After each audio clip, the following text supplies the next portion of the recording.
When the first Ferrari left the gates of Maranello in 1947, it was more than a new car.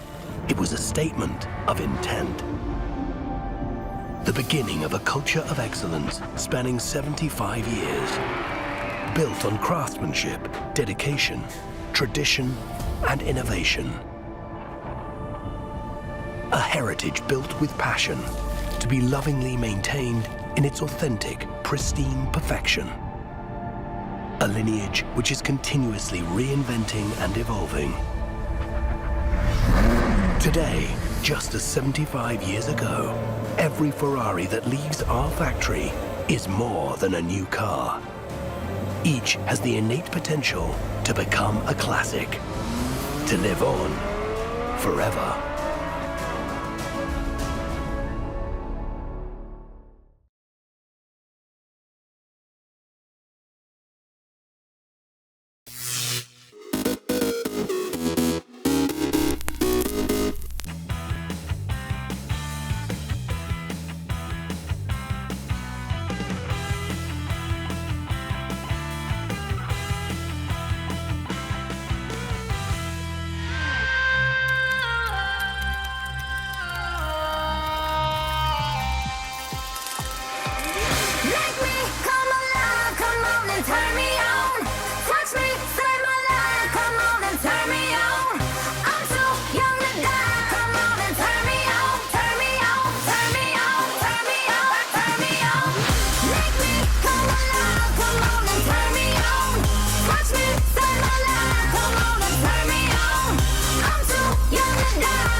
Hi everybody, welcome to my kitchen. I'm Norman Heath, the executive chef of the Radisson Blue Hotel Waterfront.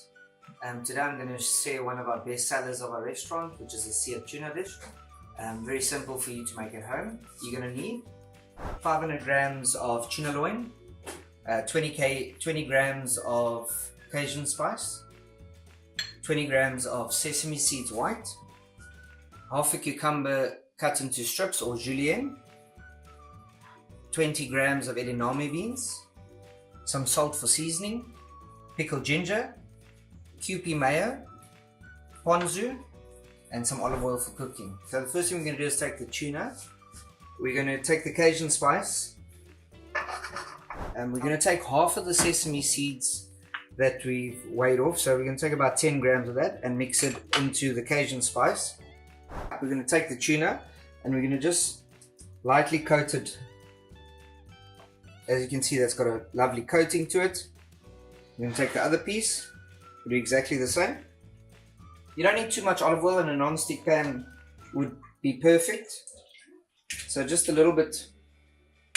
So now the pan is nice and hot. We're just going to lightly sear it on each side for about 30 seconds on a side.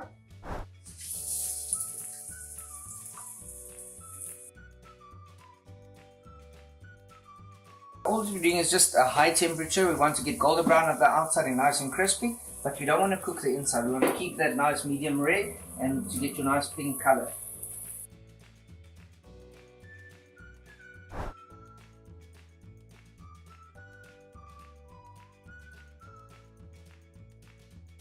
Other half of the sesame seeds and lightly toast them in a little pan. And we want to, from a cold pan, heat it up. We don't want a hot pan, otherwise it will burn. So it's a light toast that we want to use. Now we're going to place the tuna aside to rest.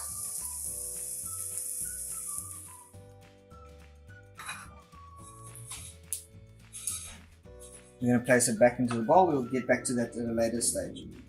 Same pan, we're just going to take the edamame beans, just lightly coated with olive oil and a little bit of salt, just to warm it up through.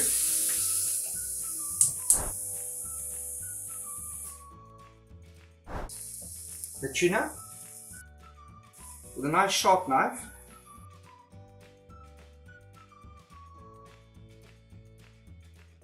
Japanese mayo.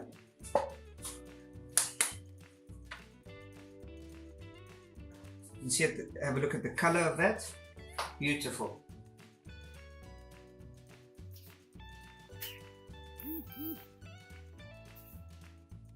Now for the lovely fresh cucumber strips.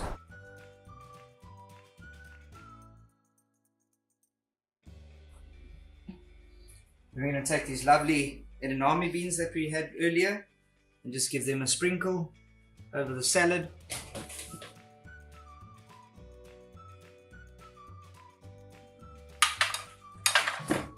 Some fresh pickled ginger.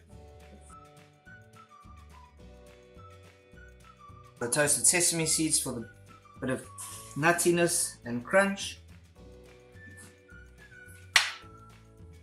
And then lastly we'll dress it with a ponzu, and that acts as a dressing, which is a citrus salty flavor. Thank you for joining me. I think let's get the kids and let's see what they think about this dish. The ones that are really honest are the children. The lekker.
Durban is a thriving modern city in KwaZulu-Natal, home of the Zulu nation.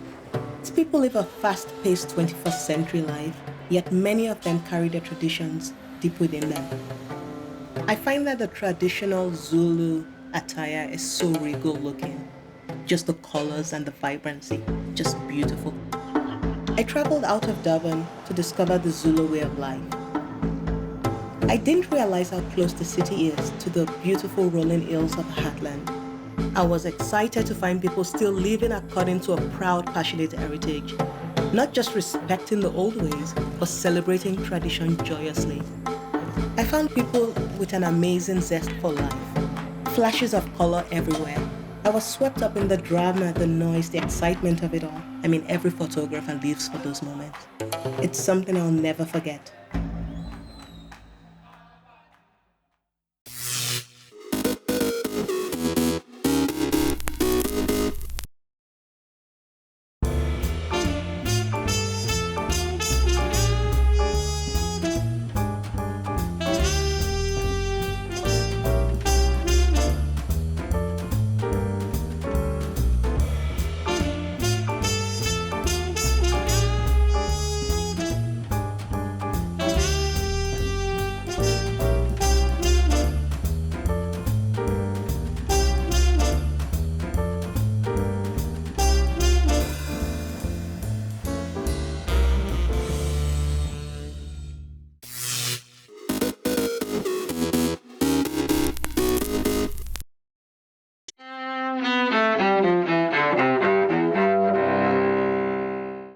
September 18, 1850. In Washington, America's divide between North and South over slavery deepens. Congress passes the Fugitive Slave Act, allowing slave owners to reclaim slaves who escaped to other states. The law helps fuel the outbreak of the Civil War a decade later. 2001. Letters postmarked Trenton, New Jersey that later test positive for anthrax are sent to NBC anchorman Tom Brokaw and the New York Post.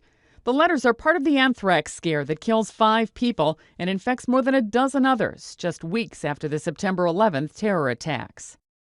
1975. In San Francisco, newspaper heiress Patricia Hearst is captured more than a year and a half after her kidnapping. Hearst says her kidnappers, known as the Symbionese Liberation Army, brainwashed her into joining them in at least 2 robberies. She spends prison time for bank robbery, but her sentence is later commuted. 1961. In Africa, UN Secretary General Dag Hammarskjöld is killed when his plane crashes in what's now Zambia. Hammarskjöld, who was on a peace mission in what's now the Democratic Republic of Congo, was 56 years old. 1905. Actress Greta Garbo, the enigmatic movie star of the 1920s and 1930s, is born in Stockholm, Sweden. And 1970. In London, guitarist Jimi Hendrix, a music icon of the 60s counterculture, dies of a drug overdose. He was 27 years old. Today in history, September 18th. Sandy Kozel, The Associated Press.